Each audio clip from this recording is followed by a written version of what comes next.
नमस्कार आपण को कार्यक्रम को स्वागत।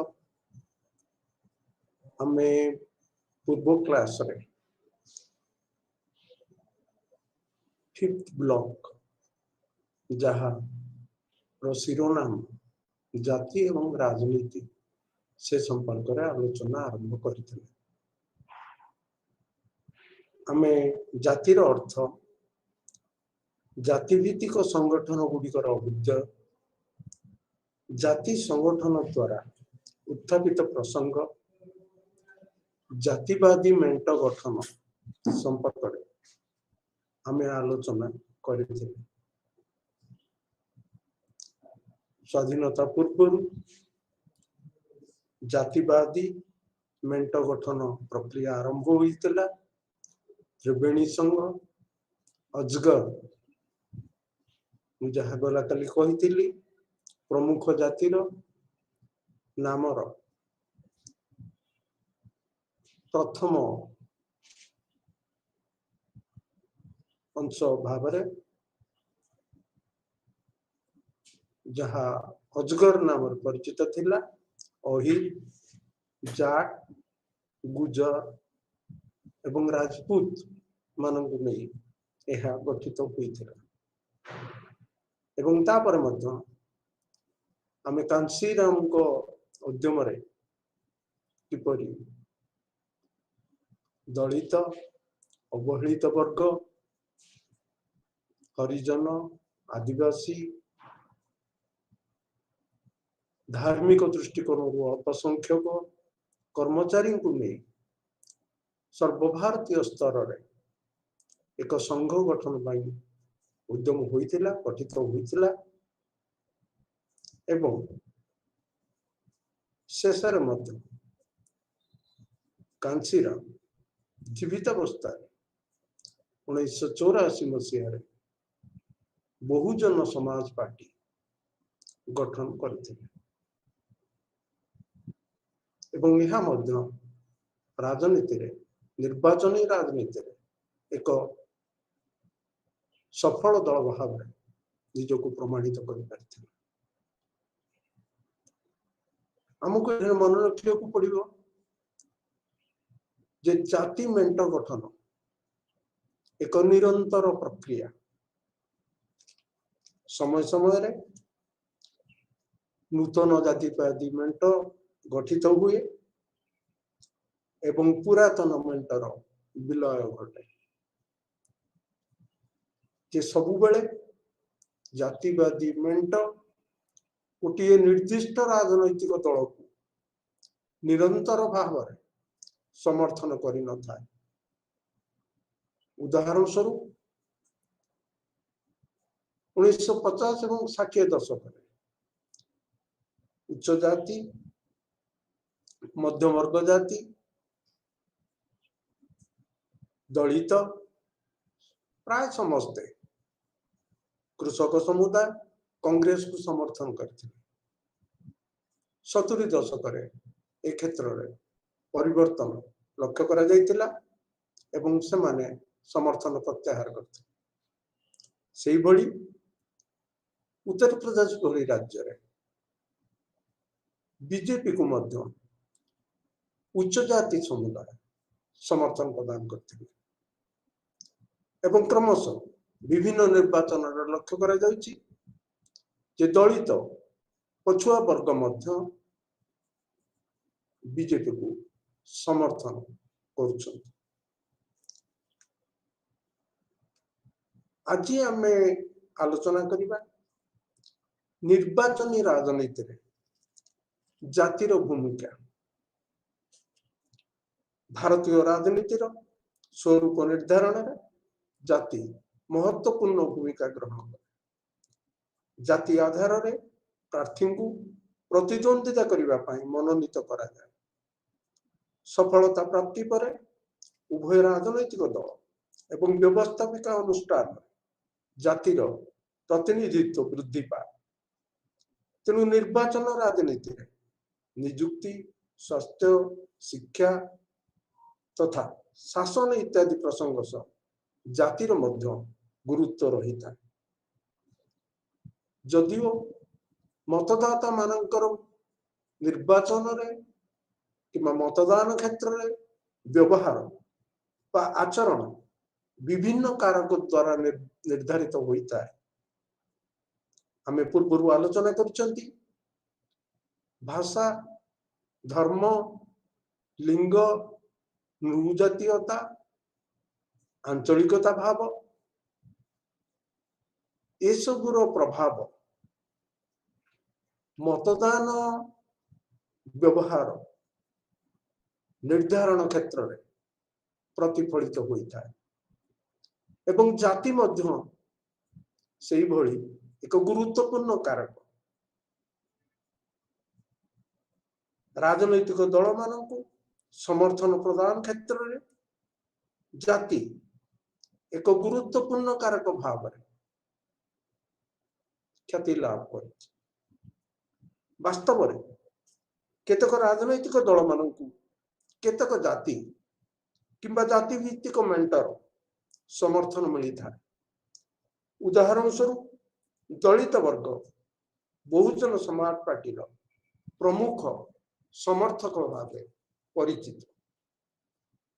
एठारे मु कहि रखे कि पूर्व भली बहुजन समाज पार्टी प्रति एही दलित एवं पछुआ वर्ग मेंटर समर्थन रही नहीं, जहा सद्य समाप्त निर्वाचन में प्रमाणित होई। 1980 मसीहा पर्यंत उत्तर भारत रे दलित पछुआ वर्ग एवं उच्च जातिर लोक मान कांग्रेस को समर्थन करि आसुथिले। पॉल ब्रास ए संपर्क रे अनुध्यान करी यथार्थ रे उल्लेख करिथिले जे कांग्रेस दल जाति मानकर एक मेंट। राजनैतिक दल माने निर्वाचनी राजनीति रे जेतेबेले समाने रणनीति प्रस्तुत करंती सेतेबेले निर्वाचन मंडली रे विभिन्न जाति समूहर संख्या को विचार को नहीं प्रतिद्वंदिता करने प्रार्थी चयन कर। अधिकांश समय रे मध्य मतदाता माने राजनैतिक दलर आकलन अनुଯାयी सेमाने मध्य समर्थन ज्ञापन करिथां। अनेक अध्ययन लोक मानकर विशेष करी अवहेलित पछुआ वर्गंकर सशक्तिकरण में जातिर भूमिका संपर्क में दर्शा जाइछि। जेफर लो एवं कुमार तांको पुस्तक राइज ऑफ प्लेबियंस रे भारत रे दलीय पछुआ जाति मानकर विधान सभा गुड़िकर संख्या वृद्धि जोगु से गुड़िकर किपरि परिवर्तन संगठित होइछि ताहा दर्शाइछन्ति। जावेद आलम तांको पुस्तक हु वांट्स डेमोक्रेसी सेतरे उल्लेख करिसंती जे निम्न जाति समुदाय जाति को सशक्तिकरण माध्यम भाव ग्रहण करिसंती। साधारणतः आमे भावंती जे जातीय भाव किंबा जाति प्रति अनुगत्यता एक संकीर्ण चिंताधारा, किंतु निम्न जातिर लोक माने सेमाने अनुभव करिबा आरंभ कले जे जाति हेउची एक माध्यम जो द्वारा सेमानंकर सशक्तिकरण संभव हेबो। जोगेंद्र यादव मतरे भारत रे प्रथम पर्याय गणतंत्र उत्थान 60 एवं 70 दशक पछुआ श्रेणी अभुद्ध जोगु एवं द्वितीय पर्याय दलित मानक अभुद्ध जोगु संभव होइछि। जातिवादी संगठन मानकर प्रभावशाली भूमिका जोगु यह फलप्रद होई पारिछि। रजनी कोठारी राजनीति रे जातिवाद ସାଧାରଣତଃ ଏଭଳି ଆକ୍ଷେପ କରାଯାଏ ଯେ ଭାରତୀୟ ରାଜନୀତିରେ ଜାତିବାଦ ରହିଛି, କିନ୍ତୁ ପ୍ରତ୍ୟୁତ୍ତରରେ ସେ କହିଛନ୍ତି ଏହା ଜାତିର ରାଜନୀତିକରଣ ଠାରୁ କିଛି କମ ନୁହଁ କିମ୍ବା କିଛି ଅଧିକ ନୁହଁ। ଅନ୍ୟ ଅର୍ଥରେ କହିବାକୁ ଗଲେ ରାଜନୀତି ଦ୍ୱାରା ଜାତି ପ୍ରଭାବିତ ହେବା ସହ ଜାତିର ମଧ୍ୟ ରାଜନୀତିକରଣ ହୋଇଛି। ଭାରତୀୟ ସାମାଜିକ ଏବଂ ରାଜନୈତିକ ଜୀବନ ଜାତି ଏକ ଗୁରୁତ୍ୱପୂର୍ଣ୍ଣ ଅଂଶ। ଧର୍ମ ଯେପରି ଏକ ଗୁରୁତ୍ୱପୂର୍ଣ୍ଣ ଅଂଶ, ଜାତି ମଧ୍ୟ ଏକ ଗୁରୁତ୍ୱପୂର୍ଣ୍ଣ ଅଂଶ। ସହରୀକରଣ, ଯାତାୟାତ ମାଧ୍ୟମର ଉନ୍ନତି ଏବଂ ଧର୍ମନିରପେକ୍ଷ ଶିକ୍ଷା ବ୍ୟବସ୍ଥା ପ୍ରଚଳନ ସତ୍ତ୍ୱେ ଜାତି ଚେତନା ଅପରିବର୍ତ୍ତିତ ରହିଛି। ଯଦିଓ ଜାତି ବ୍ୟବସ୍ଥାରେ ପରିବର୍ତ୍ତନ ଘଟିଛି, କିନ୍ତୁ ରାଜନୀତିରେ ଏହାର ଭୂମିକାକୁ ରାଜନୈତିକ ଦଳମାନେ ଉପେକ୍ଷା କରିବା ଅସମ୍ଭବ। ସେମାନେ ବାଧ୍ୟ। ବର୍ତ୍ତମାନ ଆଉ ଏକ ପ୍ରସଙ୍ଗ ଉପରେ ଆଲୋଚନା କରିବା, ତାହା ହେଲା ଅଣନିର୍ବାଚନୀ ରାଜନୀତିରେ ଜାତିର ଭୂମିକା।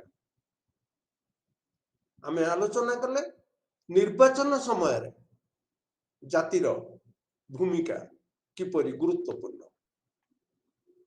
ଅଣନିର୍ବାଚନୀ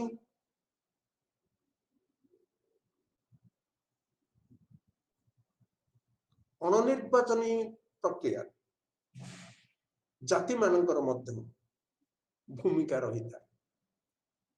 ଏଠାରେ ପ୍ରଶ୍ନ ଉଠିପାରେ, ଆମେ ଏ ସମ୍ପର୍କରେ ଅଧ୍ୟୟନ କରିବା କଣ ଆବଶ୍ୟକ? ଏହା ଆବଶ୍ୟକ, କାରଣ ଜାତିବାଦୀ ସଂଗଠନ ମାନେ କୌଣସି ନିର୍ଦ୍ଦିଷ୍ଟ ସଂଗଠନ କିମ୍ବା ସେମାନଙ୍କର ମେଣ୍ଟ, ସେମାନେ ନିର୍ବାଚନ ସମୟରେ ଗୁରୁତ୍ୱପୂର୍ଣ୍ଣ ଭୂମିକା ଗ୍ରହଣ କରିବା ସହ ସେମାନଙ୍କର ସଦସ୍ୟ ମାନଙ୍କ ମଧ୍ୟରେ ଏକତା ବଜାୟ ରଖିବା ପାଇଁ ସେମାନଙ୍କ ସଦସ୍ୟ ମାନଙ୍କୁ ସୁସଂଗଠିତ କରିବା ପାଇଁ ସେମାନେ ମଧ୍ୟ ବିଭିନ୍ନ ପଦକ୍ଷେପ ନେଇଥାନ୍ତି। ପରିବର୍ତ୍ତିତ ପରିସ୍ଥିତି ସହ ନିଜର ଭୂମିକାକୁ ସୁବ୍ୟବସ୍ଥିତ କରିବା ପାଇଁ ଜାତି ମାନଙ୍କର ପ୍ରଚେଷ୍ଟା ଅବ୍ୟାହତ ରହେ। ଶିକ୍ଷାର ପ୍ରସାର ସହ ସାକ୍ଷରତା ବୃଦ୍ଧି ପାଇଥିଲେ ମଧ୍ୟ ଜାତିଭିତ୍ତିକ ଚେତନା ବୃଦ୍ଧି ପାଇବାରେ ଲାଗିଛି। ଆମେ ଆଶା କରନ୍ତି ଯେ ଧର୍ମନିରପେକ୍ଷ ଶିକ୍ଷା, ଜାତିବାଦୀ ଚିନ୍ତାଧାରା ଏବଂ ଚେତନା ଏ କ୍ଷେତ୍ରରେ ବୃଦ୍ଧି କରିବା ପରିବର୍ତ୍ତେ ହ୍ରାସ କରିବ, କିନ୍ତୁ ତାହା ବାସ୍ତବରେ ସମ୍ଭବ ହୋଇନାହିଁ। ବିଭିନ୍ନ ଜାତିର ସଦସ୍ୟମାନେ ଅଧିକରୁ ଅଧିକ ନିଜର ଜାତି ପ୍ରତି ଆନୁଗତ୍ୟତା ପ୍ରଦର୍ଶନ ସହ ସଚେତନ ହେବାରେ ଲାଗିଛନ୍ତି। ଏହି ସଂଗଠନ ମାନେ ହୋଟେଲ, ହସ୍ପିଟାଲ, ସ୍କୁଲ, କଲେଜ, ପୁସ୍ତକାଗାର, ଅଧ୍ୟୟନ କକ୍ଷ କିମ୍ବା ରିଡିଂ ରୁମ୍, ଧର୍ମଶାଳା, ମାତୃମଙ୍ଗଳ କେନ୍ଦ୍ର ଏବଂ ମନ୍ଦିର ମାନ ପ୍ରତିଷ୍ଠା କରି ତାର ପରିଚାଳନା କରୁଛନ୍ତି। ସେମାନଙ୍କର ସଦସ୍ୟ ମାନଙ୍କୁ ଭବିଷ୍ୟତରେ ନେତୃତ୍ୱ ପ୍ରଦାନ ନିମନ୍ତେ ତାଲିମ ପ୍ରଦାନ କରୁଛନ୍ତି ଏବଂ ସେମାନେ ମଧ୍ୟ ନିଜ ଜାତିର ପ୍ରବକ୍ତା କିମ୍ବା ମୁଖପାତ୍ର ନିଯୁକ୍ତ କରୁଛନ୍ତି। ଫଳରେ ଜାତିର ସଦସ୍ୟ ମାନଙ୍କର ଆନୁଗତ୍ୟତା ଲାଭ ସହ ନିଜର ଜାତିଗତ ପରିଚୟ ଏବଂ ସଂହତି ବୃଦ୍ଧି ପାଇଁ ଉଦ୍ୟମ ଅବ୍ୟାହତ ରଖିଛନ୍ତି। ଜାତି ପଞ୍ଚାୟତର ଭୂମିକା ନିଶ୍ଚିତ ଭାବରେ ହ୍ରାସ ପାଇଛି। କେତେକ ଜାତି ସଂଗଠନ ଜାତି ନିୟମ एवं रीतिनीति को लिपिबद्ध करी रखिछन। केतकंकर संवाद पत्र, समाचार बुलेटिन एवं पत्रिका प्रकाशन उपरे मालिकाना रही। केतक संगठन ट्रस्ट गठन करी वार्षिक सम्मेलन, मिलित समारोह तथा पर्वपर्वाणी पालन करुछन। सदस्य मानकर आर्थिक उन्नति निमंते जातिवादी केतक संगठन सामूहिक क्रेडिट सोसाइटी एवं औद्योगिक सोसाइटी मान स्थापन करुछन। वर्तमान आमे आउ एक गुरुत्वपूर्ण प्रसंग संपर्क रे आलोचना करिबा, जहा जाति और राजनीति कहा जाए।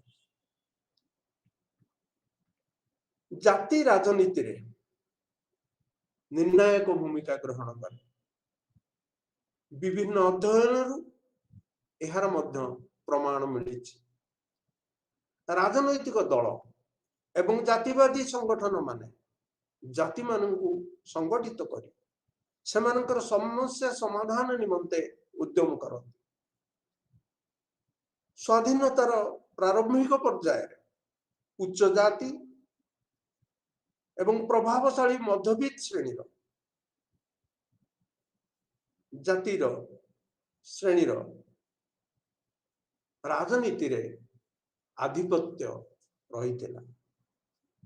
विगत किछि वर्ष धरी दलित एवं पछुआ वर्गंकर राजनैतिक प्रक्रिया रे सक्रियता वृद्धि पाई। अन्यान्य दाबी सह क्षमता हासिल पाई जाति मानक मध्यरे प्रतिद्वंदिता एवं संघर्ष देखा जाए। मु एहा पूर्वरु आपण मानकु मने पकई देबा पई चाहे जे प्रारंभिक पर्याय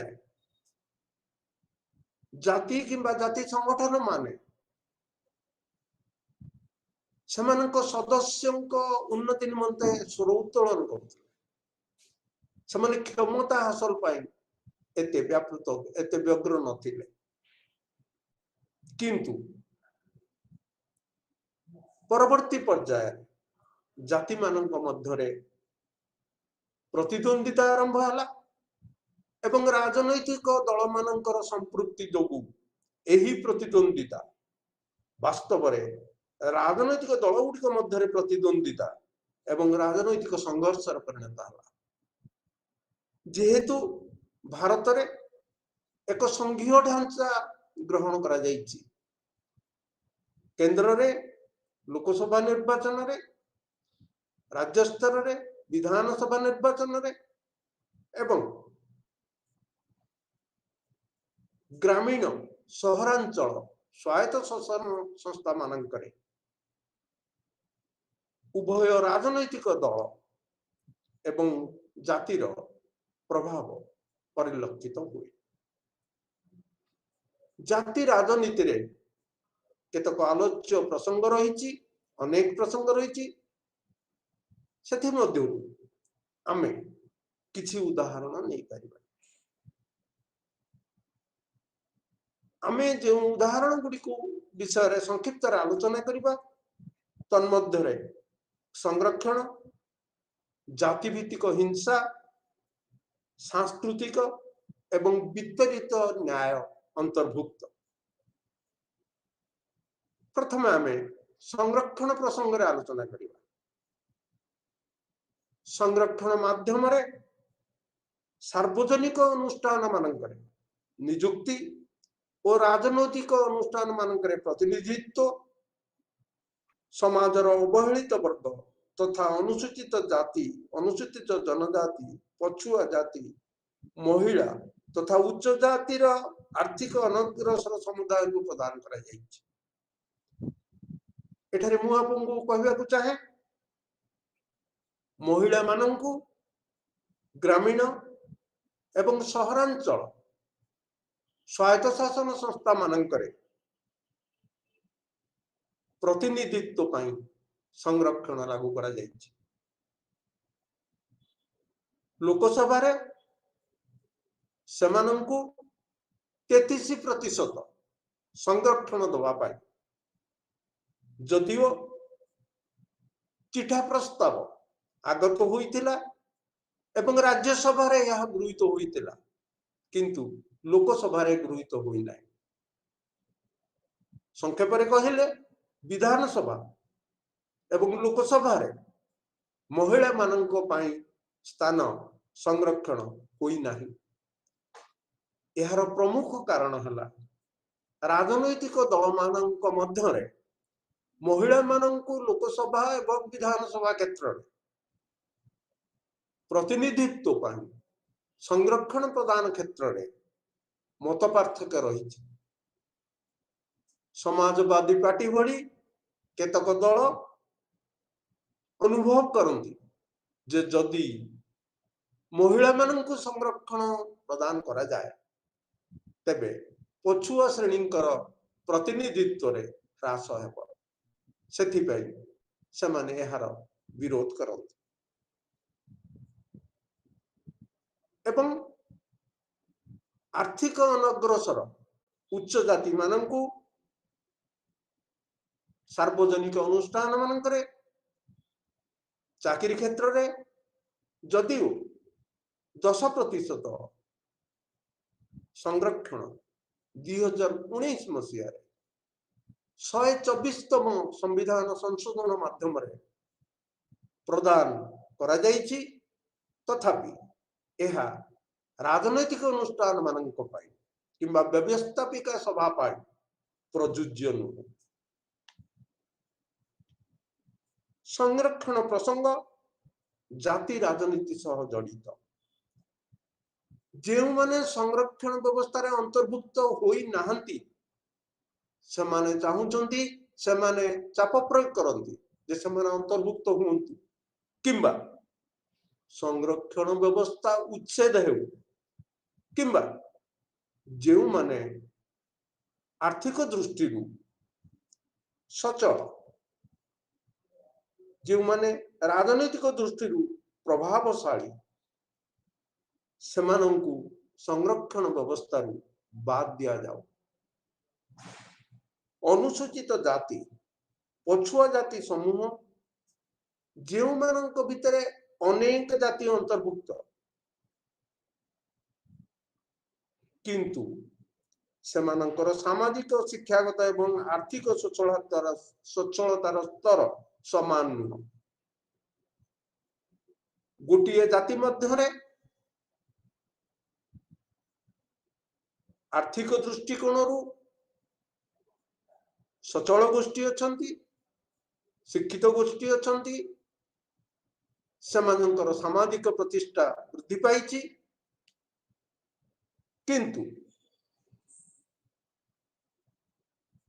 ସେହି ଜାତି ମଧ୍ୟରେ କେତେକ ଜାତି ରହିଛନ୍ତି ସେମାନେ ଅନୁଭବ କରନ୍ତି ଯେ ସଂରକ୍ଷଣ ବ୍ୟବସ୍ଥାର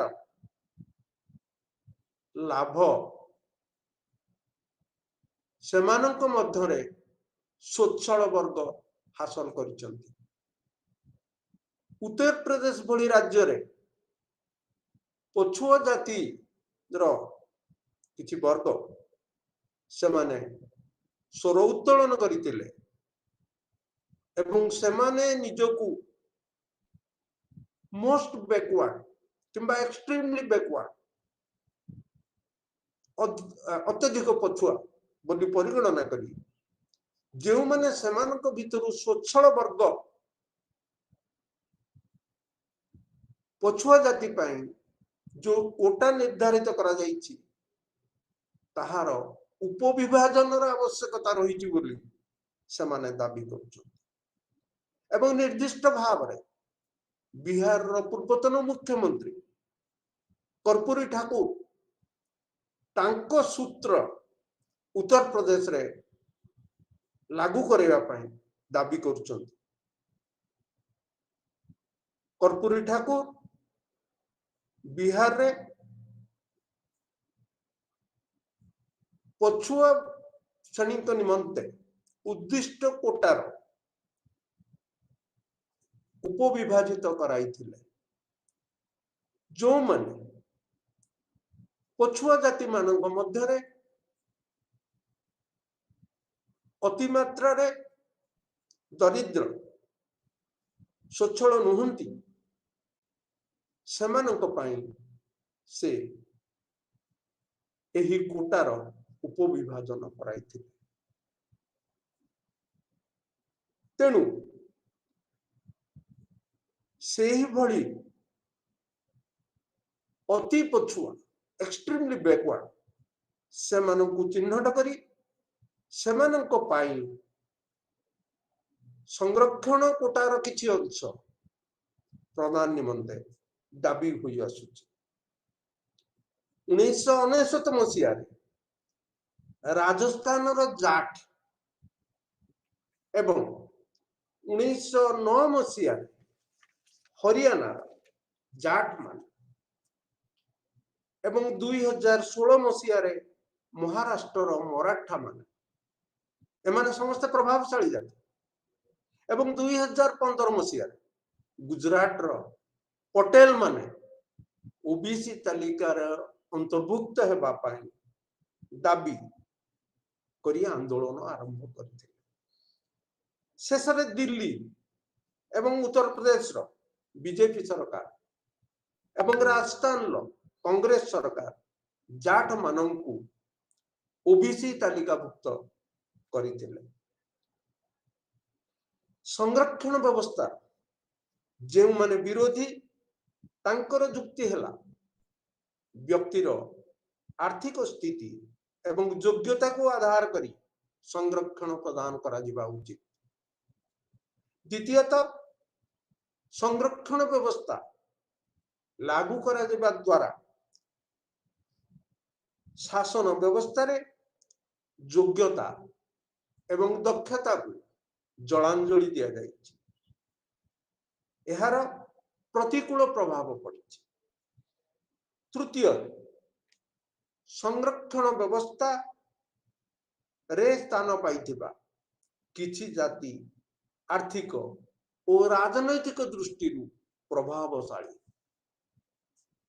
संरक्षण व्यवस्था समर्थक मानक जुक्ति है अद्यावधि जाति भित्तिक भेदभाव अवसान घटी नाही। सेमानकर मध्य अन्य एक जुक्ति है जे आमे जहाकू कहउचंती मेधा किंबा योग्यता ताहार मध्य सामाजिक असमानता सहित संपर्क रही। जो माने सामाजिक स्तर असमान सेमानकर मेधा किंबा दक्षता ता द्वारा प्रभावित होता है।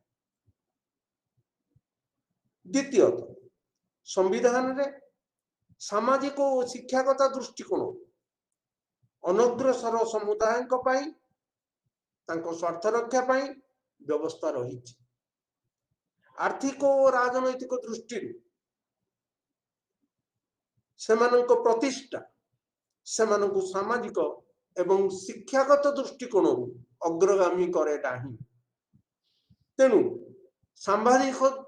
सांविधानिक दृष्टिकोण स्वच्छल वर्गों पाई संरक्षण सुविधा विधि सम्मत।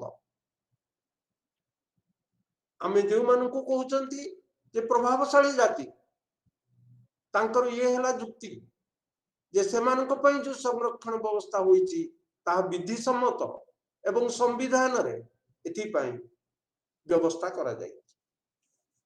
समय समय रे संरक्षण विरोधी एवं समर्थक मानक मध्यरे आंदोलन उग्र रूप धारण करे एवं सार्वजनिक संपत्ति नष्ट हेबा सह मूल्यवान जीवनर अवसान घटे। केंद्रीय सरकारी अनुष्ठान मानकरे चाकरी क्षेत्र में मंडल आयोग सुपारिश विरुद्ध रे 1981 एवं 1985 रे गुजरात रे आंदोलन आरंभ होता। दिल्ली उत्तर प्रदेश राजस्थान और बिहार रे मध्य आंदोलन संगठित होता। एपरिक दिल्ली विश्वविद्यालय जड़े छात्र आत्मदाह बढ़ी चरम निष्पत्ति नहीं। घनश्याम साहा एवं निकिता सूद 1981 और 85 मसीह संगठित गुजरात आंदोलन विषय चर्चा कर संरक्षण विरोधी एवं समर्थक मानक मध्य गुजरात रे संघर्ष होइतिला। गुजरात संरक्षण राजनीतिर एक पृष्ठभूमि रही जो कांग्रेस संपृक्त थिला। 1967 एवं 69 निर्वाचन में गुजरात रो क्षत्रिय माने स्वतंत्र दल प्रति निजर समर्थन ज्ञापन करथिले। से माने कांग्रेस ठारू दूरे जाइथिले। तेणु 1972 मसीह इंदिरा गांधी नेतृत्वाधीन कांग्रेस दल न्यायमूर्ति बक्सी अध्यक्षता एससीबीसी संरक्षण निमंते एक आयोग गठन करथिले। एही आयोग गठन उद्देश्य थिला निर्वाचन प्रतिश्रुति अनुसार क्षत्रिय मानक संरक्षण प्रदान। क्षत्रिय मानक मध्य बहु स्वच्छल वर्गर जाति थिले, किंतु निर्वाचन राजनीति क्षत्रिय मानकर समर्थन लाभ निमंते एभली आयोग गठित होइतिला। 1978 मसीह बक्सी आयोग सुपारिश अनुसार 82टी पछुआ जाति चिन्हट करा जाइतिला एवं मेडिकल इंजीनियरिंग कॉलेज रे सही वर्गर विद्यार्थी 10% आसन संरक्षित रखा जाइतिला। सरकारी चाकरी रे तृतीय एवं चतुर्थ श्रेणी पदवी रे 10% आसन पदवी संरक्षित रही। से भली प्रथम एवं द्वितीय श्रेणी पदवी रे 5% पदवी संरक्षित रखा जाइतिला। किंतु बक्सी आयोग द्वारा सुपारिश करा जाइतिबा 82 गोटी जाति मध्यरु 62 गोटी जाति कोली समुदाय थिले। 82 रु 62 मात्र 20टी जाति कोली संप्रदाय बाहर जाति थिले। तेणु क्षत्रिय माने बक्सी आयोगर रिपोर्ट को विरोध कले एवं 1981 मसीह कांग्रेस आई नेतृत्वाधीन माधव सिंह सोलंकी सरकार न्यायमूर्ति राणे अध्यक्षता पछुआ वर्ग रे अंतर्भुक्त होई नथिबा जाति को संरक्षण सुविधा देवा पाई एही आयोग गठन करथिले। एही आयोग वृत्तिगत एवं आर्थिक मानदंड आधार रे पछुआ वर्ग को चिन्हट पाई सुपारिश करथिले। कांग्रेस दल रे नेतृत्व कंदल पाई सोलंकी सरकार संरक्षण 10% रु 20% को वृद्धि कले। गुजरात विभिन्न जिले में आंदोलन उग्र रूप नेला एवं केतक स्थान रे दलित मानकर घर जाली दियागला। 1985 सोलंकी सरकार संरक्षण प्रतिशत 10 रु 28 को वृद्धि कले। विद्यार्थी माने राजरास्ता को ओह्लाइले, आंदोलन संगठित है एवं गुजरात उच्च न्यायालय स्थगितादेश जारी कले। एथिपाई जो कमिटी गठन करा जाइतिला सरकार तरफ से कमिटी रिपोर्ट न मिलवा पर्यंत यही 28% संरक्षण उपरे रोक लगा जाइतिला। साहक मतरे गुजरात संरक्षण राजनीति रे उच्च मध्यम वर्ग जाति एमाने रहिले गोटे पटे, आउ गोटे पटे निम्न जाति मानक मध्य जो मानकर मध्यम वर्ग रे प्रवेश घटी से मानक मध्य रे द्वंद्व जोगु, प्रतिद्वंदिता जोगु, विवाद जोगु संघर्ष घटी एवं एहार प्रतिफलन आंदोलन रे देखा जाइतिला। शिल्पपति गणमाध्यम संरक्षण विरोधी मानकु समर्थन करथिले। एभली बिहार रे 1978 मसीहा रे संरक्षण विरोधी एवं समर्थक मध्य विवाद सृष्टि हुई कर्पूरी ठाकुर मुख्यमंत्रित्व समय आंदोलन होइतिला। एबे आमे जहा कहूले संरक्षण संपर्क रे आलोचना कले, आउ गोटे प्रसंग होची हिंसा। जाति भित्तिक भेदभाव जाति एवं राजनीति आधारित हिंसार प्रमुख कारण। एथि मध्यरे आर्थिक शोषण, निम्न जातिर महिला मानंकु निर्यातना, सेमानंक शोषण, पानीय जल व्यवहार क्षेत्र रे विवाद, अंबेडकर जयंती पालन क्षेत्र रे विवाद एवं निर्वाचन जनित हिंसा अंतर्भुक्त। ओलिवर मेंडलसन एवं मारिका तथा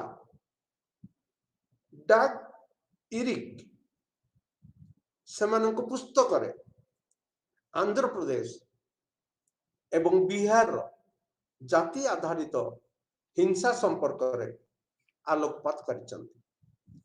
1970 एवं 80 दशक रे बिहार रे विभिन्न जाति भित्तिक सेना गठन करा जाइतिला। सेमानक मध्य रे अधिकांश समय जाति भित्तिक विवाद को आधार करी संघर्ष लगी रही। 1980 मसीह पाटना जिलार पिपरा गोटे ग्राम जमी जमा विवाद को केंद्र करी आगुरी कही रखुची प्राय बिहार रे अधिकांश जातिगत विवाद जमी जमा उपरे आधारित थे। तेणु पिपरा ग्राम रे जमी जमा विवाद को केंद्र करी दुई दलित परिवार को हत्या करने सह सेमानंक मृतदेह सह सेमानंकर बासगृह जाली दिया जाइतिला। अवश्य एथि पूर्वरु पड़ोसी जिल्ला रे दुई कुर्मी जमीदार को हत्या करा जाइतिला। बिहार रो अन्य केतक अंचल रे जातिगत विवाद हिंसात्मक रूप नैथिला एवं एथि जोगु बहु धन जीवन नष्ट होइतिला। 1977 मसीह रे बेलची, 1978 रे विश्रामपुर, 1986 रे अरवल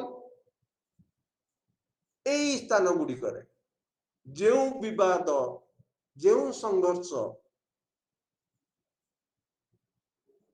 दलित एवं अन्य जाति मानक मध्य संगठित होइतिला ताहा मुख्यतः जमी जमा विवाद को नहीं।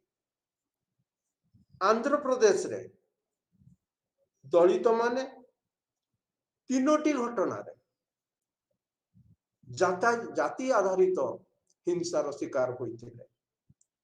1968 रे कृष्णा जिलार कांची काचरेला गोटे ग्राम कांची काचरेला, 1985 रे सेही कृष्ण जिला कर्मचेडू ଗ୍ରାମ ଏବଂ 1985 ଏବଂ 1991 ଗୁଣ୍ଠୁର ଜିଲ୍ଲାର ସୁନ୍ଦର ଗ୍ରାମରେ ଜାତିଗତ ହିଂସା ଦେଖାଯାଇଥିଲା। ଏଠାରେ ମୁଁ ନିର୍ଦ୍ଦିଷ୍ଟ ଭାବରେ କର୍ମଚେଡୁ ଗ୍ରାମ ବିଷୟରେ କହିବି, କାରଣ ଏକ ଛୋଟ ଘଟଣାରୁ ବିବାଦ ସୃଷ୍ଟି ହୋଇ 6 ଜଣଙ୍କର ମୃତ୍ୟୁ ହୋଇଥିଲା ଏବଂ ମାଡିଗା ସମୁଦାୟ ଯେଉଁମାନେ ଦଳିତ ସେମାନଙ୍କର ବସ୍ତି ଜାଳି ଦିଆଯାଇଥିଲା। ଏହି ଛୋଟ ଘଟଣାଟି ହେଲା କାମା ସମ୍ପ୍ରଦାୟ, କାମା ସମୁଦାୟ ଯୋଉମାନଙ୍କର ଜମି ଜମା ଅଧିକା ଥାଏ, କୃଷି ଉପରେ ନିର୍ଭର କରନ୍ତି, ସେ କାମା ସମ୍ପ୍ରଦାୟର ଜଣେ ଯୁବକ ତାଙ୍କ ମହିଷୀକୁ ଗାଧୋଇ ଦଉଥିଲେ ପୋଖରୀରେ। ଯେଉଁ ପୋଖରୀରେ ଗାଧୋଇ ଦଉଥିଲେ ସେଇଠି ଦଳିତ ଯେ ମାଡିଗା ସେମାନେ ପାନୀୟ ଜଳ ସଂଗ୍ରହ କରନ୍ତି। ଫଳରେ ଏହି କାମା ସମ୍ପ୍ରଦାୟର ଯୁବକଙ୍କୁ ମାଡିଗା ସମ୍ପ୍ରଦାୟର ଯୁବକ ଜଣେ ସିଏ ମହିଷୀକୁ ନ ଗାଧୋଇବା ପାଇଁ ବାରଣ କରିବା ସହ ତାଙ୍କୁ ମଧ୍ୟ ଗାଳି ମଧ୍ୟ ଦେଇଥିଲେ। ଫଳରେ କାମ ସମ୍ପ୍ରଦାୟର ଯୁବକ ତାଙ୍କୁ ମାଡ଼ ମାରିବା ସହ ଜଣେ ମାଡିଗା ସମ୍ପ୍ରଦାୟର ବୃଦ୍ଧା ଯିଏ ଉପସ୍ଥିତ ଥିଲେ ସେଠି ତାଙ୍କୁ ମଧ୍ୟ ମାଡ଼ ମାରିଥିଲେ। ଫଳରେ କାମା ସମ୍ପ୍ରଦାୟ କିମ୍ବା କାମାର ସଦସ୍ୟମାନେ କ୍ରୋଧାନ୍ୱିତ ହୋଇ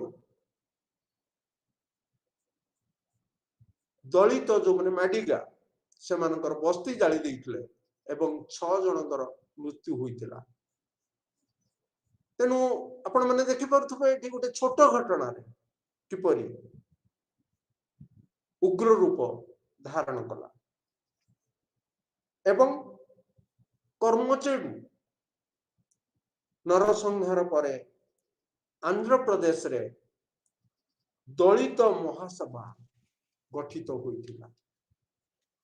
କାହିଁକି? ଏହା ଆନ୍ଧ୍ରପ୍ରଦେଶର ଦଳିତ ମାନଙ୍କର ଦୃଷ୍ଟି ଆକର୍ଷଣ କରିଥିଲା।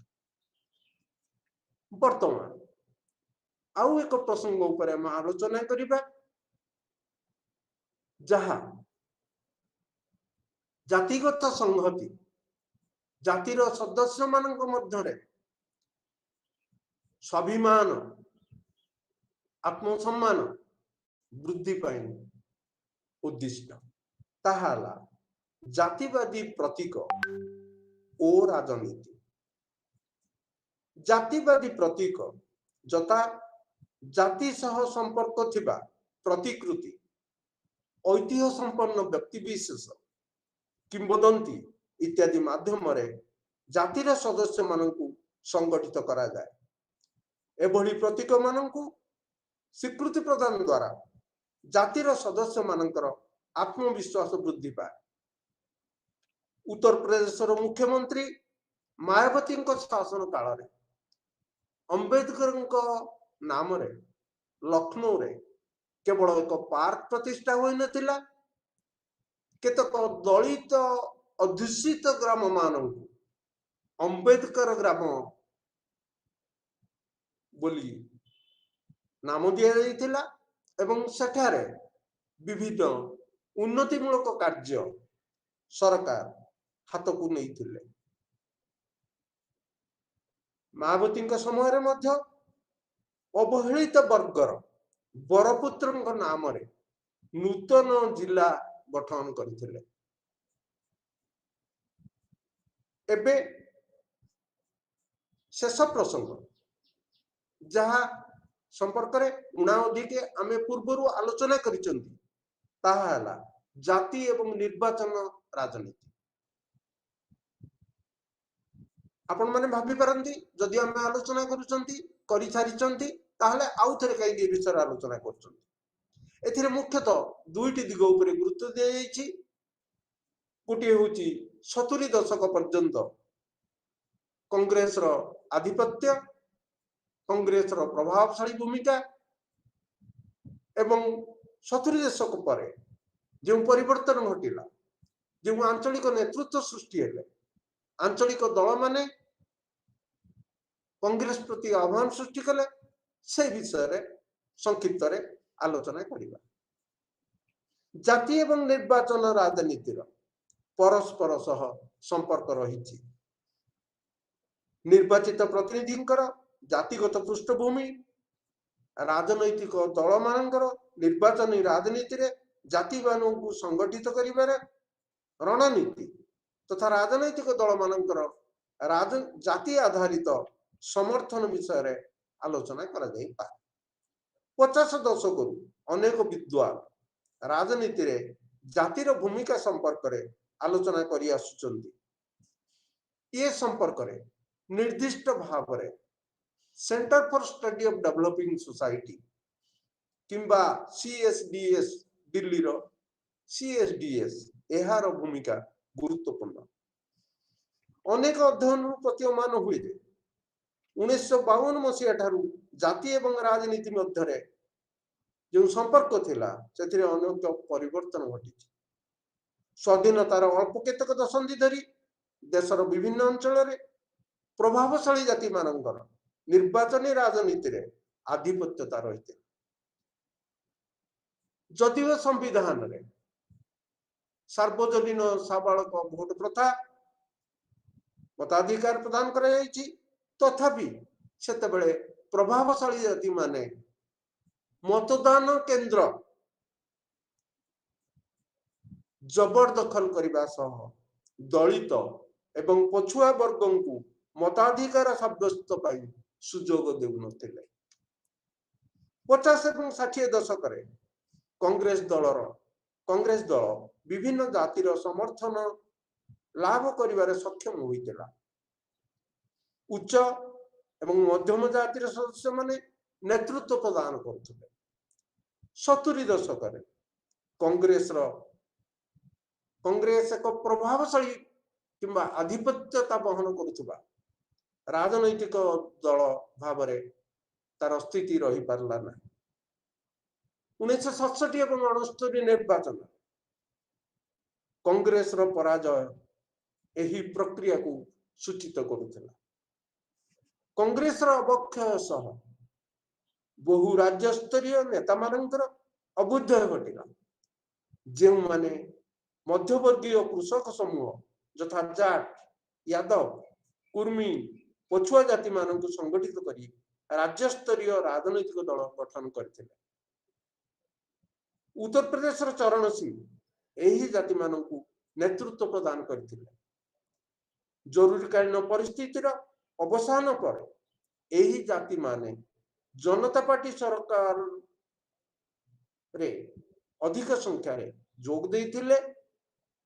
कृषक समुदाय पछुआ जाति मध्य जनता पार्टी सह निजर संपर्क वृद्धि करथिले। तुलनात्मक भावे देखिबा को गले कांग्रेस पार्टी तुलना जनता पार्टी पछुआ वर्ग, दलित, कृषक समुदाय को अधिक प्रतिनिधित्व प्रदान करते। जे वर्तमान आमे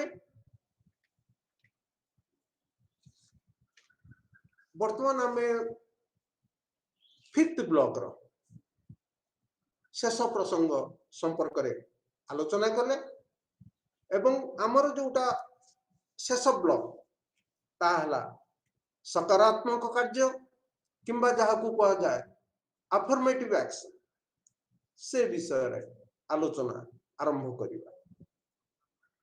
एक असमतापूर्ण समाज अवहेलित एवं वंचित वर्ग सेमानकर मौलिक आवश्यकता पूर्ण पाई सक्षम नहुंती।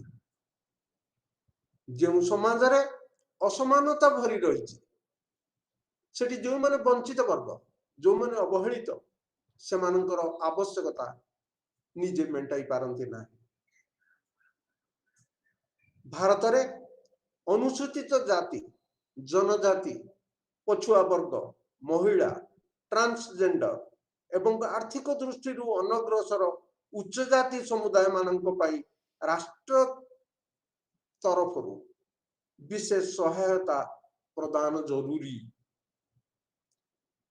से सामाजिक आर्थिक राजनैतिक और शिक्षा क्षेत्र में स्थिति अत्यंत नैराश्यजनक से उत्थान निमंते राष्ट्र द्वारा ग्रहण करा जाइथिबा पदक्षेप गुड़ी को सकारात्मक कार्य कहा जाए।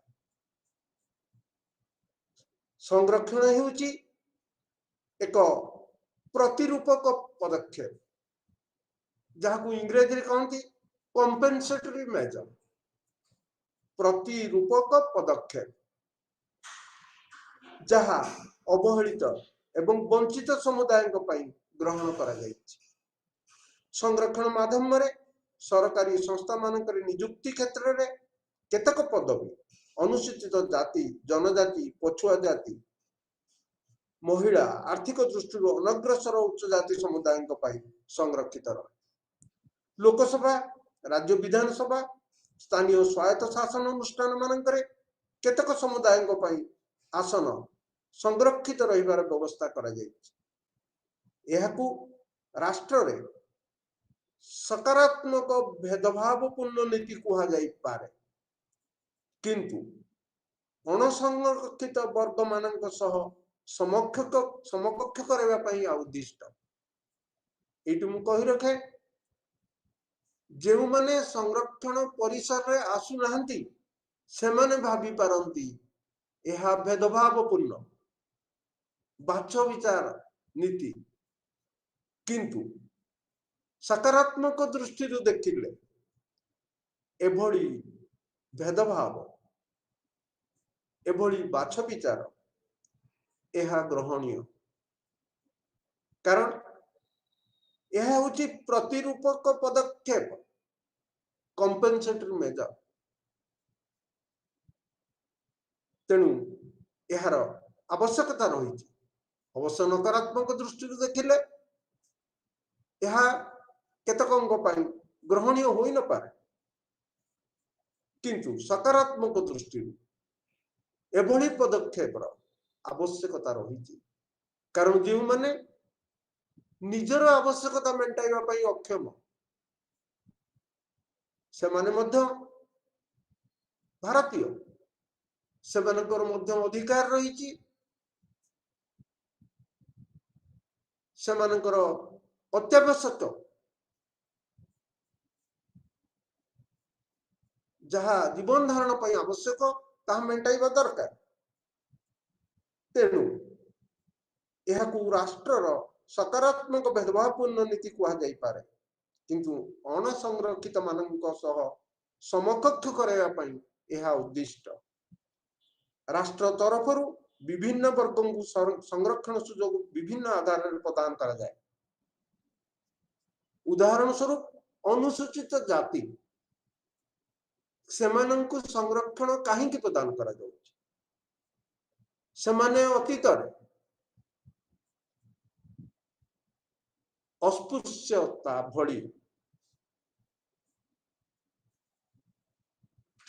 बाछ विचार शिकार होइछन्ति एवं जनजाति भौगोलिक दृष्टिकोण एवं आर्थिक दृष्टिकोण एवं अन्यान्य कारण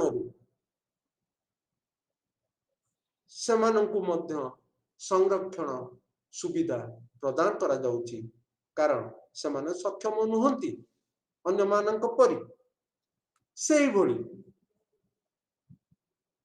महिला माने भारत भली एक पुरुष केंद्रिक समाज रे महिला माने निर्यातित हुई आछंती सेमाने मध्य भेदभाव शिकार होइछंती तेणु एक पुरुष केंद्रिक समाज रे पुरुष एवं महिला को समकक्ष करैबा पई सरकार तरफ से सकारात्मक पदक्षेप निया जाउछि। से भली पछुआ वर्ग सामाजिक और शिक्षा क्षेत्र में अनग्रसर तेणु से ସରକାରଙ୍କ ତରଫରୁ ସୁବିଧା ସୁଯୋଗ ପ୍ରଦାନ କରାଯାଉଛି। ଏବଂ ଆପଣ ମାନେ ଜାଣିଥିବେ 2019 ରେ 124ତମ ସଂଶୋଧନ ମାଧ୍ୟମରେ ଉଚ୍ଚ ଜାତିର ଯେଉଁମାନେ ଆର୍ଥିକ ଦୃଷ୍ଟିରୁ ଅତି ଦୁର୍ବଳ ସେମାନଙ୍କୁ ମଧ୍ୟ ସଂରକ୍ଷଣ ବ୍ୟବସ୍ଥା ମଧ୍ୟକୁ ଅଣାଯାଇଛି। ବର୍ତ୍ତମାନ ସଂକ୍ଷିପ୍ତରେ ଆଲୋଚନା କରିବା ଯେ ସାମ୍ବିଧାନିକ ବ୍ୟବସ୍ଥା କିମ୍ବା ସାମ୍ବିଧାନିକ ପ୍ରାବଧାନ କଣ ରହିଛି ଏହି ସଂରକ୍ଷଣ ସମ୍ପର୍କରେ। ଏକ ସମାନତା ଭିତ୍ତିକ ଓ ଧର୍ମନିରପେକ୍ଷ ସମାଜ ପ୍ରତିଷ୍ଠା ପାଇଁ ସମ୍ବିଧାନର 15(4)16(4) ମାଧ୍ୟମରେ ପଛୁଆ ବର୍ଗ ମାନଙ୍କ ପାଇଁ ସଂରକ୍ଷଣ ବ୍ୟବସ୍ଥା କରାଯାଇଛି। ସଂରକ୍ଷଣ ସମ୍ବନ୍ଧୀୟ ଧାରା ସମ୍ବିଧାନ ପ୍ରଣୟନ ସଭାରେ ତର୍କ ବିତର୍କ ପରେ ସନ୍ନିବେଶିତ କରାଯାଇଥିଲା। କେନ୍ଦ୍ର ସରକାରଙ୍କ ଦ୍ୱାରା 1950 ମସିହାରେ ଏକ ଅଧ୍ୟାଦେଶ ମାଧ୍ୟମରେ ସଂରକ୍ଷଣ ବ୍ୟବସ୍ଥା ଲାଗୁ କରାଯାଇଥିଲା। ଅନୁସୂଚିତ ଜାତି ଏବଂ ଜନଜାତିଙ୍କ ପାଇଁ ସଂରକ୍ଷଣ ବ୍ୟବସ୍ଥା ରହିଥିଲା ବେଳେ ପଛୁଆ ବର୍ଗଙ୍କୁ ଏଥିରେ ଅନ୍ତର୍ଭୁକ୍ତ କରାଯାଇ ନଥିଲା। ଦକ୍ଷିଣ ଭାରତରେ ଦ୍ରାବିଡ଼ କାଜାଗ ଡିକେ ନେତୃତ୍ୱରେ ପଛୁଆ ଶ୍ରେଣୀଙ୍କ ଆନ୍ଦୋଳନ ସଂଗଠିତ ହୋଇଥିଲା। ଏହା ଫଳରେ ନେହେରୁଙ୍କ ନେତୃତ୍ୱାଧୀନ କେନ୍ଦ୍ର ସରକାର ସମ୍ବିଧାନର ପ୍ରଥମ ସଂଶୋଧନ ମାଧ୍ୟମରେ ସମ୍ବିଧାନର 15 ଧାରାରେ ଉପବନ୍ଧ 4 ଯୋଗ କଲେ। ଏହି ଧାରା ଆଧାରରେ ସାମାଜିକ ଓ ଶିକ୍ଷା କ୍ଷେତ୍ରରେ ପଛୁଆ ବର୍ଗଙ୍କୁ ଚିହ୍ନଟ ପାଇଁ ଉଦ୍ୟମ କରାଯାଇଥିଲା। 1951 ମସିହାରେ ମାଡ୍ରାସ ସରକାରଙ୍କ ନିର୍ଦ୍ଦେଶ ବଳରେ ଅନୁସୂଚିତ ଜାତି ଏବଂ ପଛୁଆ ଶ୍ରେଣୀଙ୍କ ପାଇଁ ସଂରକ୍ଷଣ ବ୍ୟବସ୍ଥା ରହିଲା। ଉଭୟ କେନ୍ଦ୍ର ଓ ରାଜ୍ୟ ସ୍ତରରେ ପଛୁଆ ଶ୍ରେଣୀ ଆୟୋଗଙ୍କ ସୁପାରିଶ ଅନୁଯାୟୀ ସଂରକ୍ଷଣ ଲାଗୁ ହେବାର ଥିଲା। ଏଥି ନିମନ୍ତେ 1953 ମସିହାରେ କାଲେଲକର କିମ୍ବା ଯାହାକୁ କହୁଛି କେତେ କହନ୍ତି କାଲେକର ଆୟୋଗ ଏବଂ 1979 ମସିହାରେ ମଣ୍ଡଳ ଆୟୋଗ ଗଠିତ ହୋଇଥିଲା। ବିଭିନ୍ନ ରାଜ୍ୟ ସରକାରଙ୍କ ମାନେ ମଧ୍ୟ ଏହି ଉଦ୍ଦେଶ୍ୟରେ ଆୟୋଗ ମାନ ଗଠନ କରିଛନ୍ତି। ଅନୁସୂଚିତ ଜାତି ଏବଂ ଜନଜାତିଙ୍କ ପାଇଁ ସଂରକ୍ଷଣ ଆପଣ ମାନେ ଜାଣିଛନ୍ତି ମହାତ୍ମା ଗାନ୍ଧୀ ଏବଂ ଅମ୍ବେଦକରଙ୍କ ମଧ୍ୟରେ ଯାହାକୁ କହନ୍ତି ପୁନା ଚୁକ୍ତି ଏହା ସ୍ୱାକ୍ଷରିତ ହୋଇଥିଲା ଏବଂ ଅନୁସୂଚିତ ଜାତି ମାନଙ୍କ ପାଇଁ ସଂରକ୍ଷଣ ସେଥିରେ ସ୍ଥାନ ପାଇଥିଲା। ସମ୍ବିଧାନ ପ୍ରଣୟନ ସଭାରେ ମଧ୍ୟ ସାର୍ବଜନିକ ଅନୁଷ୍ଠାନ ମାନଙ୍କରେ ଅନୁସୂଚିତ ଜାତି ଓ ଜନଜାତିଙ୍କୁ ସଂରକ୍ଷଣ ପ୍ରଦାନ ପାଇଁ ପ୍ରସ୍ତାବକୁ ସମର୍ଥନ ମିଳିଥିଲା। ତଦନୁଯାୟୀ 15 ଏବଂ 16 ଧାରାରେ ସଂରକ୍ଷଣ ବ୍ୟବସ୍ଥା ସ୍ଥାନ ପାଇଲା। 1954 ମସିହା ପୂର୍ବରୁ ଅନୁସୂଚିତ ଜାତି ଏବଂ ଜନଜାତିଙ୍କ ପାଇଁ ସଂରକ୍ଷଣ ବ୍ୟବସ୍ଥା ସରକାରୀ ଚାକିରିରେ ନିଯୁକ୍ତି କ୍ଷେତ୍ରରେ ଏବଂ ବ୍ୟବସ୍ଥାପିକା ସଭା ଗୁଡ଼ିକରେ ପ୍ରତିନିଧିତ୍ୱ ପାଇଁ ଲାଗୁ କରାଯାଇଥିଲା। ଏହା ସମ୍ପ୍ରସାରିତ ହୋଇ କେନ୍ଦ୍ର ସରକାରଙ୍କ ଅଧୀନ ଉଚ୍ଚ ଶିକ୍ଷାନୁଷ୍ଠାନ ମାନଙ୍କରେ ସମୁଦାୟ ସିଟ୍ ମଧ୍ୟରୁ 15.5 ଅନୁସୂଚିତ ଜାତିଙ୍କ ପାଇଁ ଏବଂ 7.5 ଅନୁସୂଚିତ ଜନଜାତିଙ୍କ ପାଇଁ ସଂରକ୍ଷଣ ରକ୍ଷା କରାଗଲା। ଅର୍ଥାତ୍ ସମୁଦାୟ 22.5 ଉଭୟ ଅନୁସୂଚିତ ଜାତି ଏବଂ ଜନଜାତିଙ୍କ ପାଇଁ ନିର୍ଦ୍ଧାରଣ କରାଗଲା। ଆମେ ଯେଉଁ ବିଷୟରେ ଆଜି ଆଲୋଚନା ଆରମ୍ଭ କରିଛନ୍ତି ତାହା ହେଉଛି 6th ବ୍ଲକ କିମ୍ବା ଶେଷ ବ୍ଲକ। ଏଥିରେ ଦୁଇଟି ଗୁରୁତ୍ୱପୂର୍ଣ୍ଣ ପ୍ରସଙ୍ଗ ଅଛି। ଗୋଟେ ହେଉଛି ସଂରକ୍ଷଣ ଏବଂ ଅନ୍ୟଟି ହେଉଛି ବିକାଶ। ତେଣୁ ଆଜି ଆମେ ସଂରକ୍ଷଣ ସମ୍ପର୍କରେ କିଛି ଆଲୋଚନା କଲେ ଏବଂ ଆସନ୍ତା କାଲି ମଧ୍ୟ ଏ ସମ୍ପର୍କରେ ଆଲୋଚନା କରିବା। ତେଣୁ ସମସ୍ତଙ୍କୁ ଧନ୍ୟବାଦ ଜଣାଉଛି ଏବଂ ଆସନ୍ତା କାଲି ଆଲୋଚନା ଅବ୍ୟାହତ।